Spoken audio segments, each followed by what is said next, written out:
ओम नमो भगवते वासुदेवाय। आज हम आपके सामने धर्म के नाम पर इस कलयुग का जो प्रभाव नज़र आ रहा है उसके ऊपर एक बड़ा सुंदर वृतांत लेकर आए हैं। ध्यान से सुनना।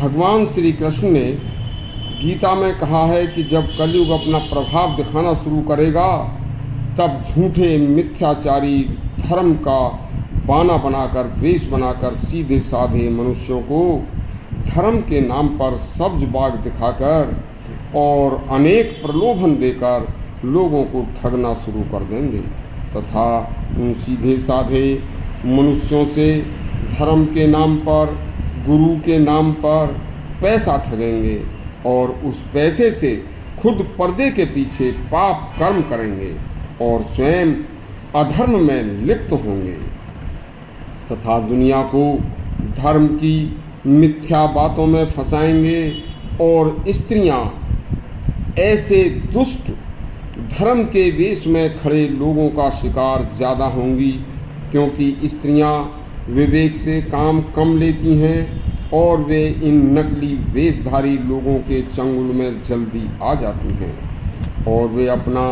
धन तथा अपना सत्यत्व तक को भी खो बैठती हैं, जो कि उनकी अपनी सबसे बड़ी संपत्ति होती है। स्त्रियों के संबंध में खास सावधानी रखने की ज़रूरत है। स्त्रियों में बुद्धि के अपेक्षा श्रद्धा भाव ज़्यादा होता है और उन्हें इस बात का पता नहीं है कि विवेक रहित श्रद्धा बहुत हानिकारक होती है।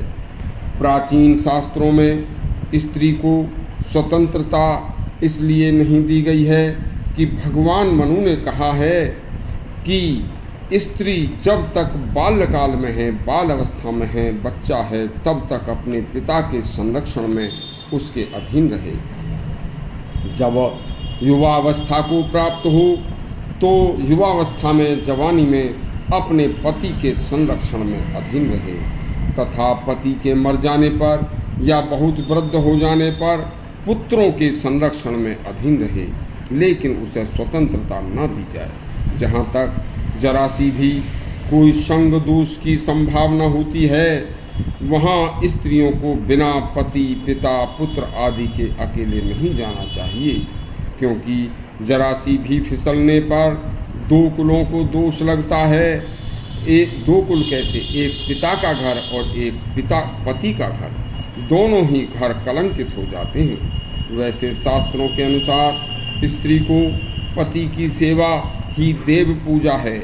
इसके अलावा स्त्री को तीर्थ, गंगा स्नान, पूजा, धर्म आदि व्यर्थ हैं। जो लोग स्त्रियों को धार्मिक शिक्षा के नाम पर अपने यहाँ अकेले बुलाते हैं, वहाँ कदापि भी स्त्री को नहीं जाना चाहिए। बहुत से लोगों ने धर्म के नाम पर स्त्रियों को कुमार्ग पर ले जाने का पेशा बना लिया है। सुनने व देखने में यहाँ तक आया है कि कुछ स्त्रियाँ इन पेशेवर धूर्त लोगों के इतना बहकावे में आ जाती हैं कि वे पिता, पुत्र, पति आदि की बातों को भी न मानकर उन धूर्त मनुष्यों की, उन धूर्त वेशधारी लाल वस्त्र या अनेक वस्त्र कैसे भी पहनकर जो धर्म के नाम पर, साधु के नाम पर धूर्त हैं, उन धूर्तों के बहकावों में आकर उन्हीं की बातों को मानती हैं और मना करने पर भी उनके पास जाकर स्वयं कुमार्गी हो जाती हैं। जबकि हमारे शास्त्रों में स्त्रियों के अकेले संग करने वालों को भी त्याज्य बताया है। यह बहुत ही अच्छा उपदेश है, इसे ध्यान करें। धन्यवाद।